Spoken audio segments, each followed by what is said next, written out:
Hi everyone, my name is Matt Wood and I'm the Engagement Director for Moving Parts Newcastle Puppetry Festival. Thanks so much for joining us this evening.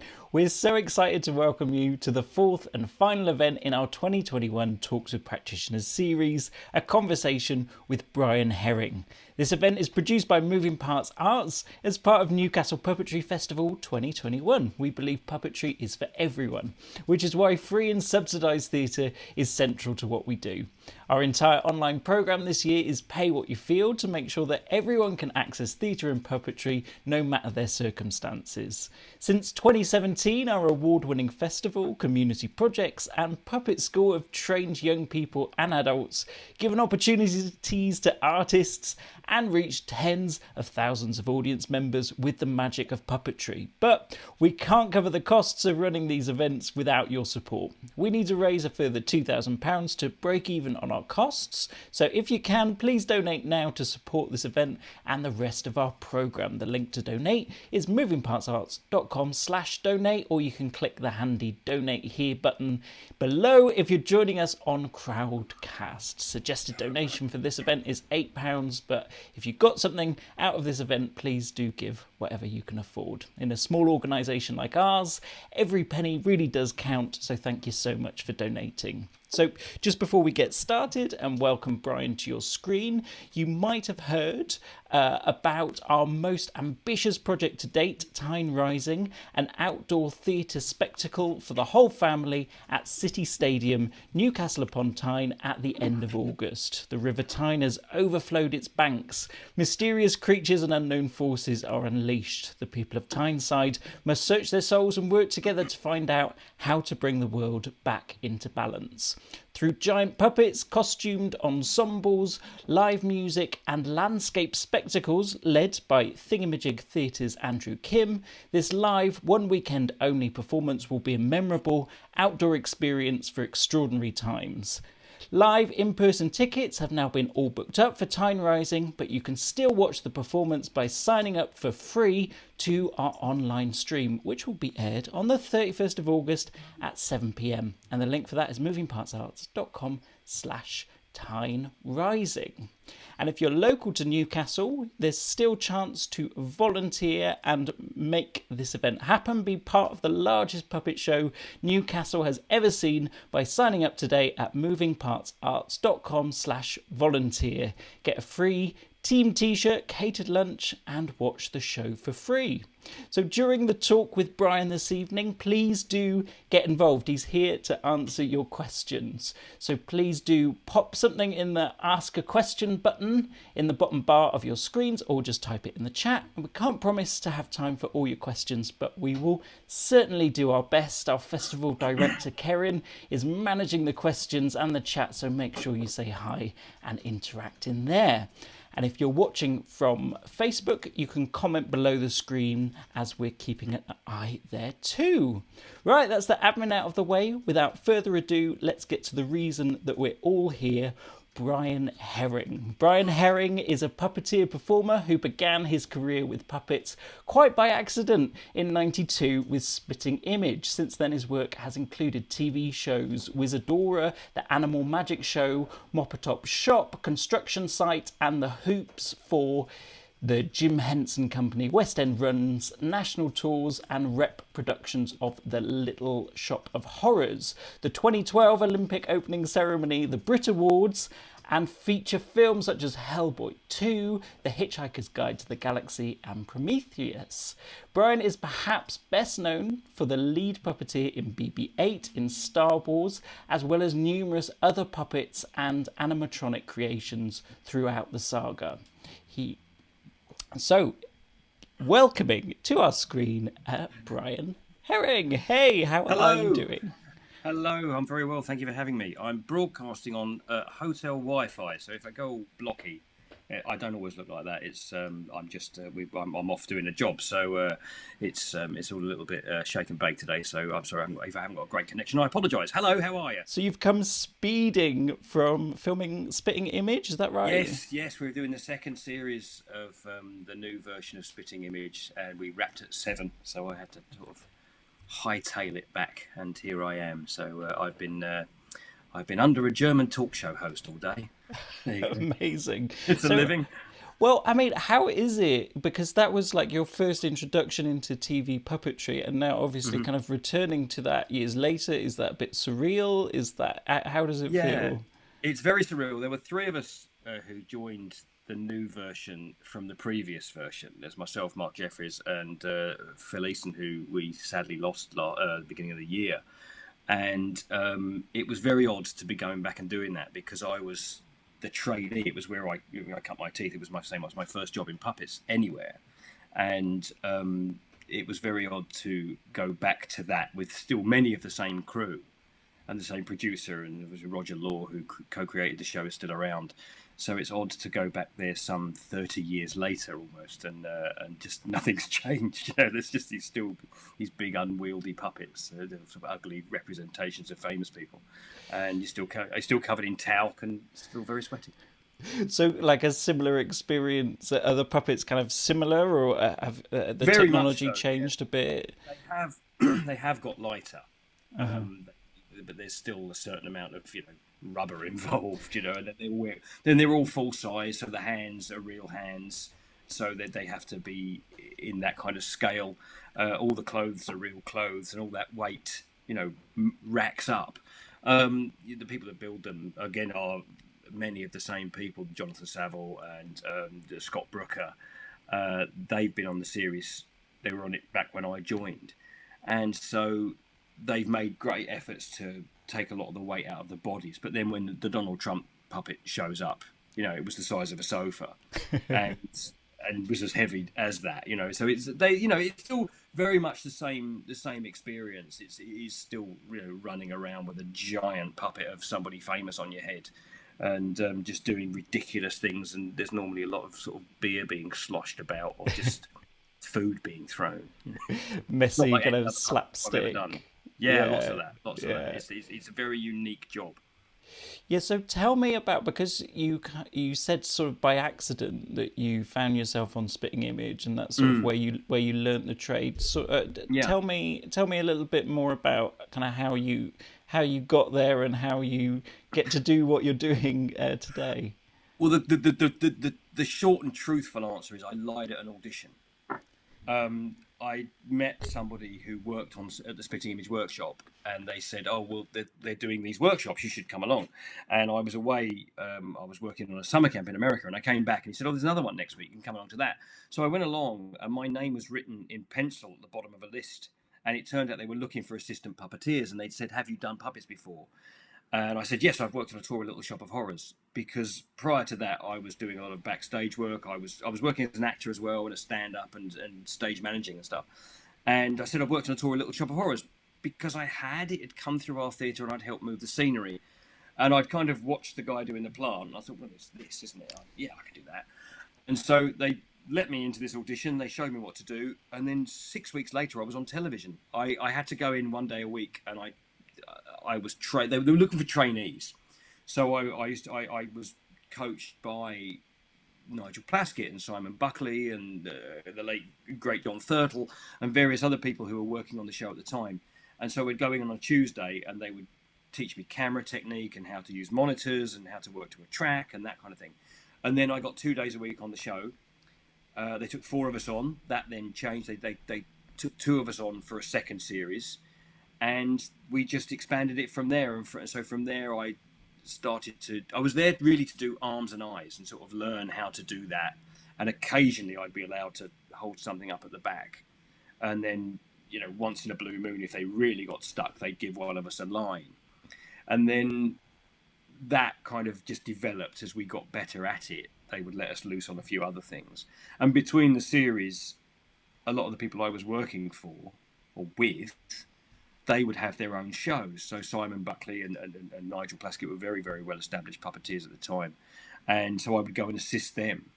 And then after that, I would start to get my own work. And, you get your auditions in your own right. And I did voices and that kind of thing. So I started picking up other bits and pieces, which led me to getting the Animal Magic show for the BBC, which was, there he is, with Dominic Wood there from Dick and Dom fame. And that was Dominic's first TV show. He just won Young Magician of the Year at the time. and the rabbit there is made by brilliant Neil Sterenberg, and they were going to call it Hutch, I think, and I said we should call it Billy Nibbles. That was the name of a rabbit. A friend of mine, his little girl had a rabbit. His name was Billy, and so we adopted the name. And I was lucky enough that I wrote quite a lot of that show as well, so I got to put quite a lot of myself into that character. And so from there, I just kept on working. And then that led me into, I got an audition for Mopatop Shop, which was a new thing that the Jim Henson Company were doing. And from there, I did everything that Henson's did on television for about 10 years. Amazing. So it was, that was sort of progressed into film and that kind of thing. So that was, it just sort of spread out from there, really. It was very, it was a good trajectory at the time.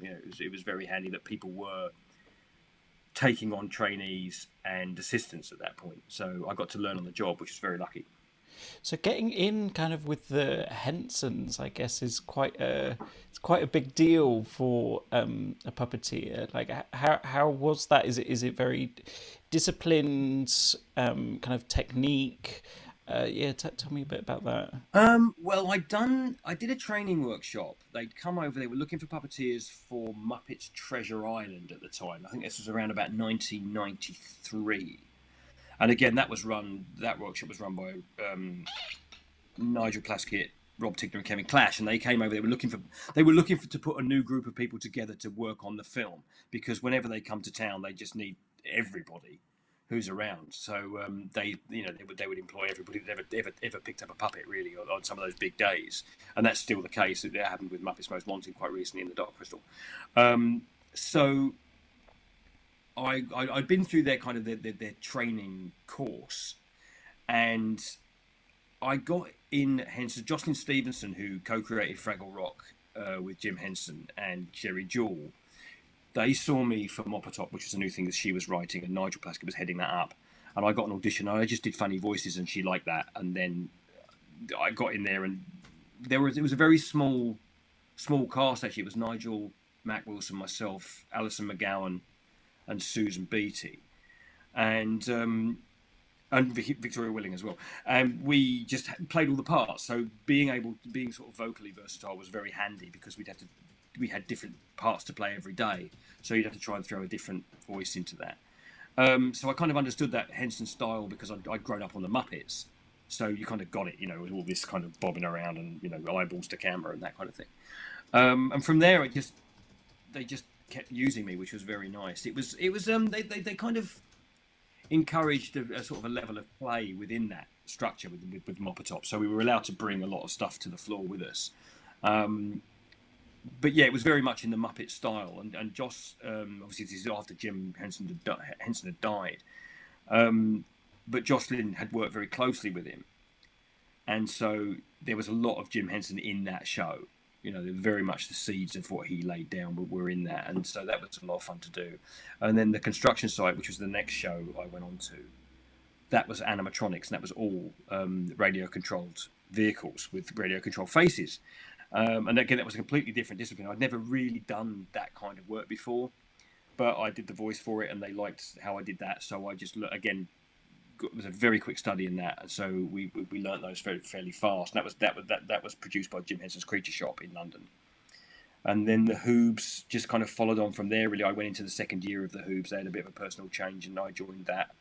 And again, very Muppety stuff, and it was lovely to be part of that legacy of those kind of things. It's when you grow up on that kind of thing, to then go and be a part of it it's a lot of fun. It's quite daunting, but it is a lot of fun as well. And then when you realise that actually you get into a room with people and they're just people, and you just get on and you perform and you have fun, and that's that's half the fun of this puppetry for me, is that it doesn't matter what you look like.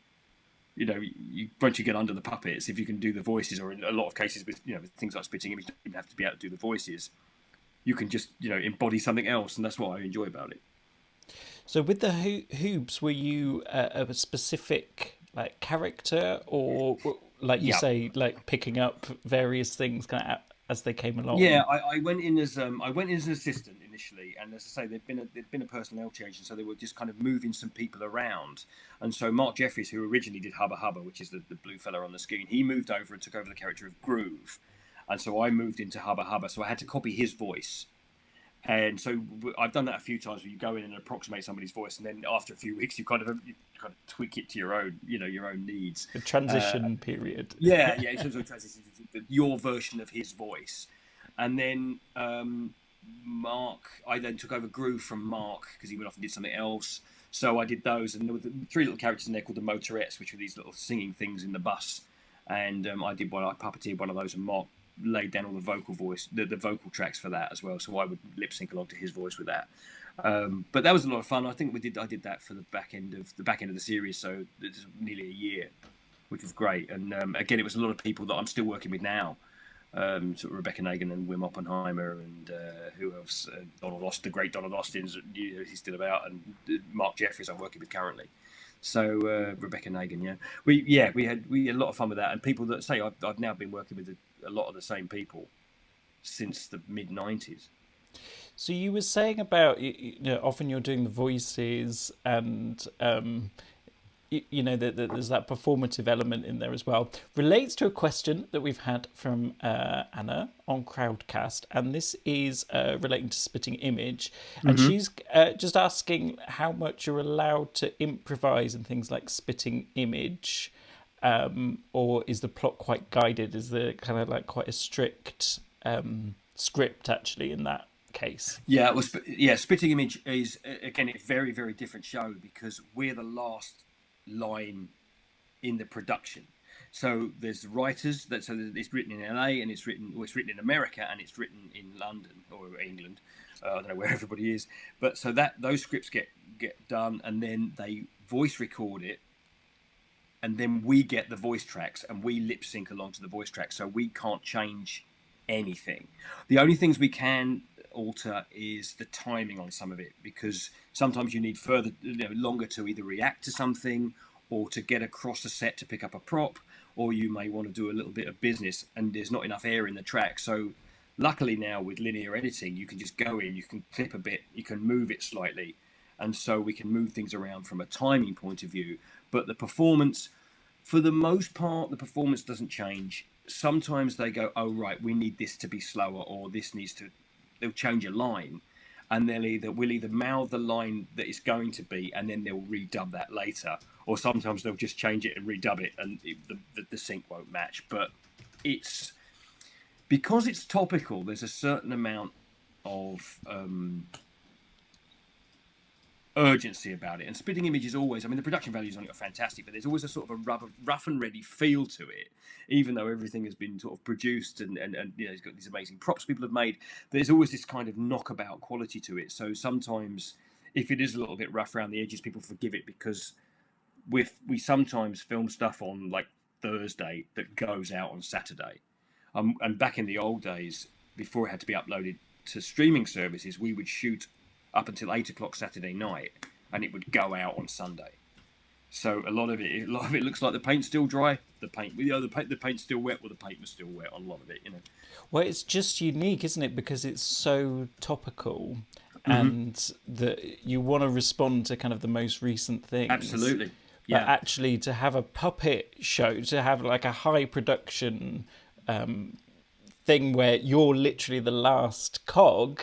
Yes. That is an incredible challenge that that you've risen to, really. With that. Yeah, but it's been going for years, and it had to be a break, but it was when it started, I think it started in 1982 and finished in about 1990. I want to say 1996, and I think at the time it was the longest running British comedy show going, but.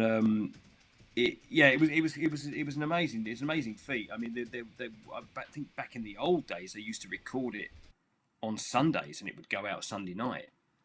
And we did some live stuff as well back in the day. But there's still that element of this has all got to get done. It's all got to get done by Thursday night because it goes on on Saturday. It goes on to BritBox on Saturday. But it is. There isn't, to answer the question. There's very little room for improvisation because it's all set down. But it's a lot of fun to shoot. It's heavy, but it's a lot of fun. Fantastic. We could spend the whole time talking about Spitting Image, and of course we do want to go on to BB-8 and everything. But we've got a couple of questions from the viewers. So this is from Charlotte on Facebook. She's currently studying theatre and set design in Nottingham Trent University. Would like to get into puppetry. What advice would you give to a 35-year-old who wants to get involved in the industry? It's so difficult because nobody has the same entry point. It's very, very odd. Everybody that I meet has a completely different way that they've come to where they are. So you've got, if I go through some of the guys on Spitting Image at the moment, you've got people like Matt Hutchinson and Wim Oppenheimer, who both did the Central course. Mark Jeffries was a West End actor.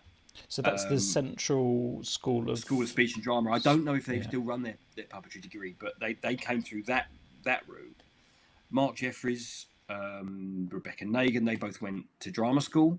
You know, Mark has been. I think Mark was in the original production of Godspell. You know, he did that, and he came into puppetry through sort of a side door, if you will. I lied. You know, it's kind of there's no. I really couldn't say. I mean, I think, if you want to get into it, go where puppeteers go. Go where they are. You know, get involved in projects, and to come to festivals when these festivals are live again. Go and meet the people. Go and meet the practitioners, and they'll kind of steer you in the right way, or courses as you're doing. But it's so difficult. Just write to people and ask people. No, I don't know. I've been in it now for so long. I don't know how you would get into it. The thing I say to young people that want to kind of make things is that the mobile phone now gives you an opportunity to write, shoot, edit, and broadcast your own stuff.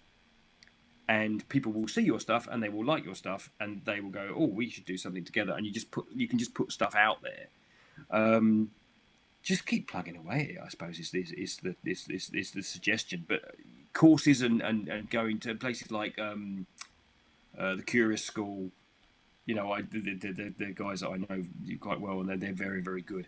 But there's no one way. There's no one way in. There's so many different entry points into the industry that you never quite know where you're going to end up. I never thought I'd be a puppeteer. It was something that didn't ever really interest me. Right. To do until I suddenly did it and then went, "Oh, this is all right. I'll keep doing this." And because I was a little economical with the truth at that audition. I'm still waiting for somebody to throw me out. So it's that massive imposter syndrome, Can often be like a chance. That's not. Sorry. You go ahead. No. No, you did say there's no one way in. And that's not a particularly helpful piece of advice, but it's. Recognizing an opportunity when you see one is always useful. Yeah. And nothing is ever a waste of time, even if it only ever teaches you not to do that again. Yeah. It's because you never quite know where people are going to end up. And if you may have done like a community, like an amateur play with them years ago, and then they went off and did something and you built them a puppet and they go, "Oh, I know someone that built puppets." And the next thing you know, they've got a show in the West End, and you're building their puppets. You just don't know where people are going to end up. So it's always quite useful to just pay attention to who you're with, really. Often, like chance of circumstances, like you say, but kind of totally. Interesting what you're saying about how it's changed. That you can now make your own stuff on YouTube, broadcast yourself. That the industry has maybe. Changing, and you can take opportunities in different places. Yes. We've got a kind of related question as someone, this is from Bright Ong in Singapore, and is asking kind of, as someone not in the London scene, how do they get a shot at doing what you do? I have no idea. I mean, it's. I think a lot of it does depend on location and knowing where and when things are going to happen. In wherever you are, whether you're in Singapore or New York or London, there'll be a scene, there'll be a thing going on somewhere. And it's just a case of kind of finding where that is and just keeping an eye, I suppose, on the local ads. And let's say, festivals or shows. I have been fortunate in that the people that I have worked with over the years have kind of gone on and remembered me. So I've had calls from people that I worked with 10 years ago that just said, "Oh, we've got something you might. Do you still do puppets?" And yes, I do. So would you come along and have a look at this? So it's finding, you kind of end up making your own luck to an extent, but keeping your eyes open and your ears open to what is going on. Every country's got its own industry. So wherever you are, you can just try and tap into that. And some of them are more difficult to get into than others. But if you keep knocking on doors, eventually someone's going to open one. Great advice, great advice. I want to talk a little bit about TV puppetry more specifically. I've got some great images. I love this image because it just kind of captures the puppeteer of just like in an awkward scenario. Crammed into a box under a hairdryer. Yeah. And is that like a monitor strapped to your head there? Yes. That's a little pair of video goggles, and they were a great invention because it meant that you didn't need to crane your neck to see the video. Right. So I could put wherever my head went, I just had this heads-up display which was showing me the camera feed. So that they were really, really useful. Because you could then cram yourself into a box. You didn't need to get a great big bulky television. Now, monitors have got much smaller since then and much thinner because now they've all gone digital. Back when they were just cathode ray tubes, they'd be really, really thick boxes. And so you'd always end up with this sort of metal box between your knees. But with that little rig there, and those are very outdated and old now. They were great, actually. But now those things are tiny. People fly drones with them. You can just have it in one eye, but that's kind of difficult to see.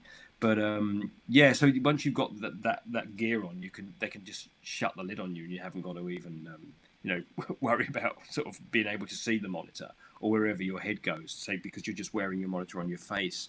But I remember that day quite well. Actually, it was quite fun to do. So I'll just flick through some more of these pictures, but this relates to Emma Ball's question on Crowdcast, and she's saying, what's the most important quality for a TV puppeteer specifically? How might that be different to other forms? Speed, I think, with television, because you don't get a great deal of rehearsal. So being as prepared as you need to be for yourself to get in there and just be able to hit the ground running, because what tends to happen is they rehearse record. So you'll go over, especially if you're doing something like the Hoobs, you'll run through the scene, you'll get the blocking, and they want to film that as fast as they can. So the ability to be able to, you don't necessarily have to learn your lines on television, because you can actually just pin them to the monitors.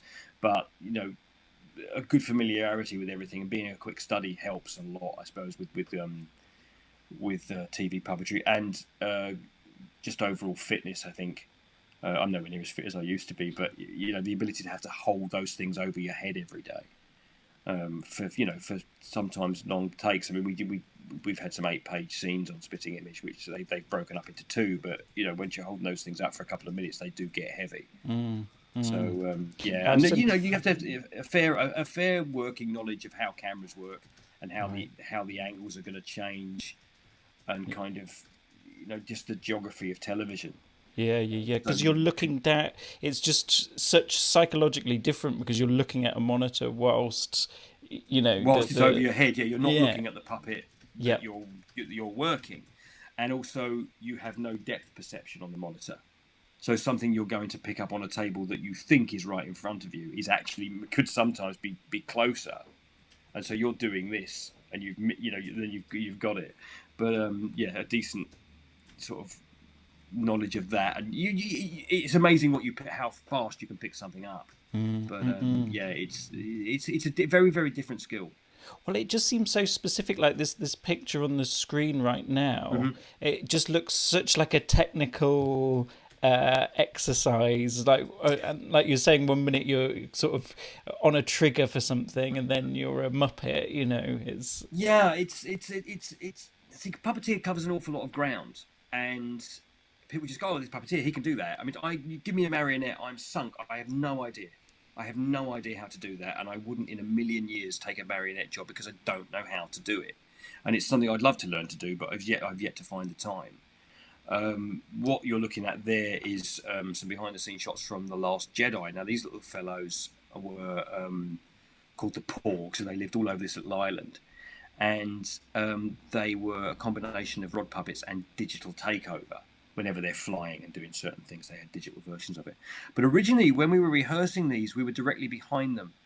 And so myself, as I look at this picture right to left, that's myself, Dave Chapman, Sam Nicholson, who built the internals for them, Damien Farrell and Colin Purvis. And we were hired as the Porg team. And originally, we got one person on the head and the body, which was my gig there, and Dave was doing the wings, and we were behind these puppets, and they were going to digitally remove us afterwards. And then they said, we've got to do this scene on a cliff, and we don't really want to take you out of it, and also it might be a bit dangerous because there's a 200-foot drop off the back of this thing. And there actually was, and we were all harnessed in and pegged in, so we couldn't go anywhere. And then they said, God, can you work either side? So we'd done 3 weeks of rehearsal. We did get rehearsal with these during the pre-production, and we'd done all this rehearsal with them being behind it, and then it suddenly went, no, we're going to put left and right hand bends in these rods, and you're going to be further away. So then the weight changed, the reaction time changed, because with any rod puppet, the closer you can be to it, for me, the more hands-on you'll be with that puppet, and the more organic and natural it feels to perform it. But once you get further away, you just keep putting layers between you, and then we're having to do this thing off to the left or the right, and they were quite tricky. But again, we're looking at monitors down in the front there, tiny little monitors you have to work and make your performance work for that. And then they bring 100 people to point cameras directly at them from about 2 feet, and you have to make this thing live and pretty and beautiful, because as Dave always says, it's going to be the size of a double-decker bus in Leicester Square, and you want it to look as amazing as you can for the 5 seconds it's on screen. And so, everything has to be beautiful now and for not very long. So that's precise, the pressure involved in something like Star Wars is huge, because there are so many moving parts and a giant crew, and, the budgets involved are unbelievable. So you have to, the pressure is to get it right. I mean, they're lovely and they're very patient. They want the best they can get, but you are aware that there are a lot of people just waiting for you to finish your shot so they can move on to the next thing. Right. Well, it's a good segue, because we've got this far and haven't mentioned BB-8 at all. We've got a couple more questions, which we'll get to in just a couple of minutes. Mm-hmm. But yes, BB-8. I guess, is there a quick story you can tell us about that? Well, that came about.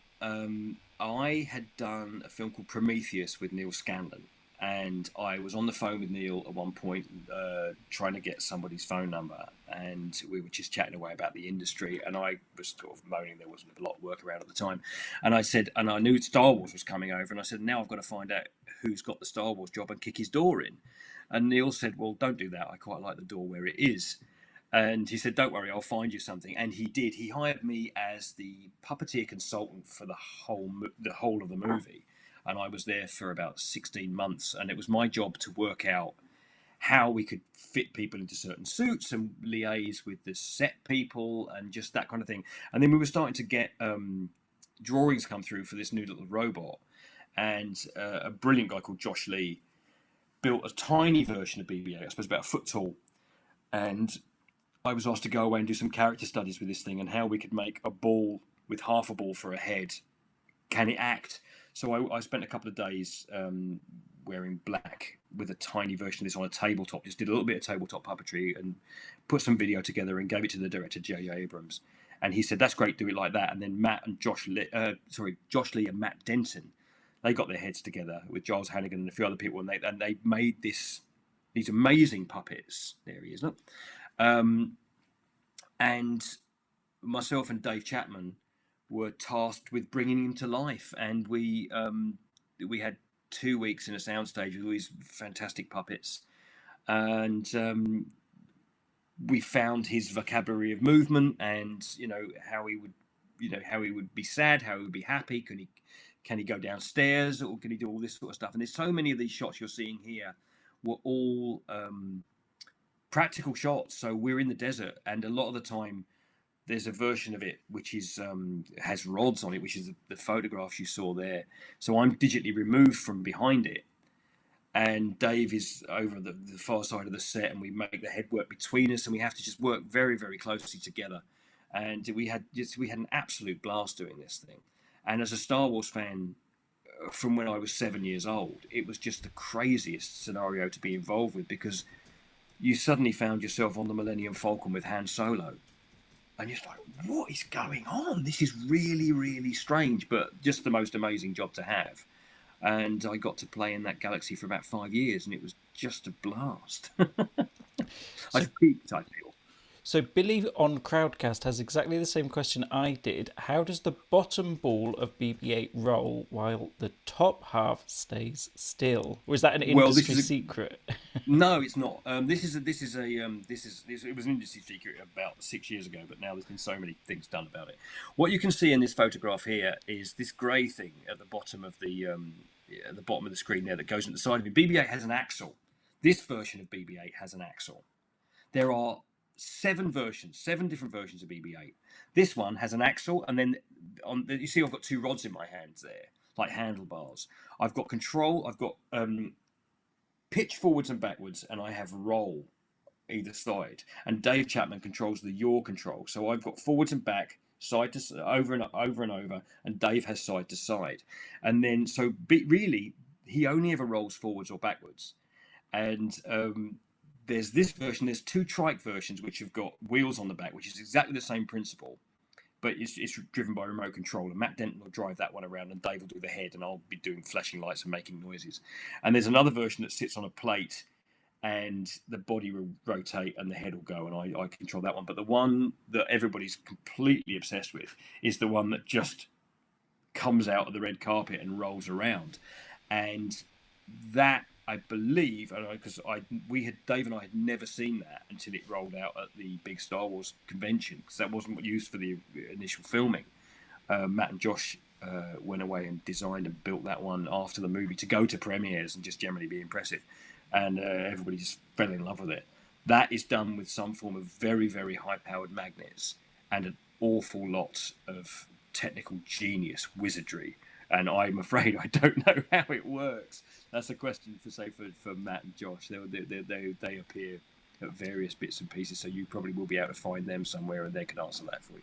You can get the little toy. There's little toy BB-8s that I've seen that do like work. But that's again, it's done with magnets. Yeah, so it's very, very clever stuff. There are a lot of tutorials on how to build these online, but even though a lot of the fans have got very, very, very close, a lot of the builders, the BB-8, there's a BB-8 Builders Club. There was an R2-D2 Builders Club initially, and then the BB-8 Builders Club came out of that, and a lot of people have got it very, very close to how the ones that they built at Lucasfilm work, but they haven't quite cracked it yet. But it's we were so impressed with how the fandom got hold of it and then just started to work out how it was being done. It was quite funny when the first trailer came out and BB-8 was seen running through the desert, and everybody's like, that's just CGI, there's no way. And we had done it, and it's actually that particular thing you're looking at there, that was how we did it, and there was just a little bit of digital magic involved, but it was me running through the desert wearing green nylon in very, very, very hot weather. Well, it's just become a complete phenomenon, isn't it? It must be quite surreal, kind of being behind it. It was very odd. Yeah, I was doing a commercial. No, I was doing a film, and we were out in Mumbai just as the movie had come out, and we were walking down Mumbai High Street, we'll call it for the sake of this conversation, and I looked in the shop window, and there was BB-8 looking back at me, and I just thought, this is insane. It just went all over the world. It was really quite something to see how it was just. People just loved it, and we were really, really happy with that we produced something. Because for me as a Star Wars fan, I wanted to be involved in a character that could sit in a lineup with Yoda, and R2D2 and Chewbacca, and you go, oh, that's from the same story. And I think that a lot of that is a testament to the design and the build of the character. Jake Lund Davis and Christian Alston, who designed it, it looks like R2D2, but it looks nothing like R2D2. That's the strange thing about it. It looks like a design you've seen before, even though you'd never seen it. And so it's a testament to the people that built it, and then the performance that we layered on top of it after that people took to it. And so it was a very satisfying experience. Well, it is so puppety, like you say. It's just a ball and another ball, but the characterization that you can get from that is really remarkable, and shows in the amazing reaction to it. We're very lucky in the fact that because BB-8's head can move, you can get a lot of human movements out of it, because he doesn't have a face either. That's the other thing. It's just got this staring round eye. R2D2, which is a classic character, R2 did all his acting in the sound edit, because although you had Kenny Baker inside, if Kenny would rock it left and right and he would turn the head, and you put happy noises on that droid, you'd have a happy performance. But you could take those happy noises off and you could put angry noises. You'd still have the same physical performance, but you would completely change the mood of the scene. Whereas with BB-8, because you can slowly push his head forward, because that's what we do, that he's sad. Or if you suddenly pull him backwards and pull his head back, he's startled. Or if you put your head to the side, he's quizzical. And then, so you can have all that. And so Dave and I went and we experimented with all that for a couple of weeks. We were allowed to go away and play with it, which is really, really useful. And we took all that to the scene, so we would know how to do those emotions as we did the scene, with Daisy Ridley and John Boyega. Because, as I said at the time, you don't get a lot of rehearsal on camera with these kind of movies. You just come in, you run through it, and then you're off. And with BB-8, we did a lot of our filming with second unit, because they're filming everybody from the waist up. So they weren't really filming BB-8. A lot of the time they were shooting the scenes. Occasionally they'd throw a camera down there with the first one, but that happened a lot more with the last one, that they would film us all at the same time. But we would often film our scenes, a lot of our close-ups, later with the second unit, so we'd have to remember where everybody was, and it was other people's legs. So that's just how films work, that's just how it goes. But so you could get a lot more out of BB-8 as a performance than you could with, say, R2D2. But having the head be able to move on the body was an absolute gift. It's that range of movement, yeah. You've been so generous with your time, Brian. Thanks so much. It's been really, really great. It's been my absolute pleasure. It's been brilliant. Thank you for having me. 2 very quick questions before you go from our Crowdcast viewers. So AC on Crowdcast is asking, are you required to be part of a performers union if you're performing TV puppetry on TV? And a second question, have you got any keepsakes from jobs that are especially meaningful? Well, as far as the union is concerned, obviously there's the Actors Equity, which is a national union in the UK. There are no closed shop unions in England anymore, so you don't have to be in a union to perform. I know the US is very different. It's broken down into union and non-union work out there. But in the UK, you don't have to be in a union to work on TV or in film. Have I got any keepsakes from stuff? What have I got? I don't have a BB-8. This is what everybody asks me. In fact, I don't have anything from Star Wars, because everything was very, very locked down. I have some nice T-shirts and some fantastic memories. What else have I got? Anything? We got some lovely little gifts from the Hoobs. But again, I don't have any of the puppets. I really would have loved to have had Billy Nimbles, because he was kind of my first character that I did. But I think he's in a box at the BBC somewhere. So no, I have a few little bits. I'm just trying to think if I've got anything. No, I've got nothing off the set for Star Wars at all. No. We couldn't. It was frowned upon.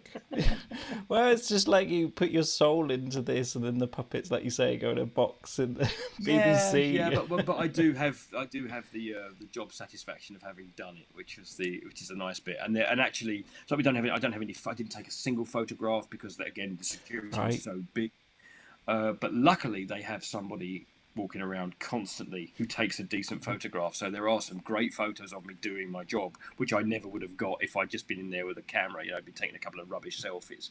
But as it stands, you wind up getting some great bits and pieces. Brian, can't thank you enough. It's been really fantastic.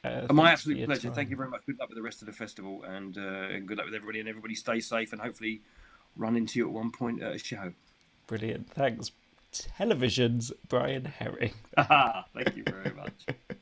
So thanks for joining us. If you enjoyed the talk today, if you felt you got something out of it, then please do help us cover the costs of running the event by making a donation. The link to donate is movingpartsarts.com/donate, or you can click the handy donate here button if you're joining us on Crowdcast. Suggested donation for this event is £8, but please do give whatever you can afford. Every little bit counts, and we can't fund this work without your support.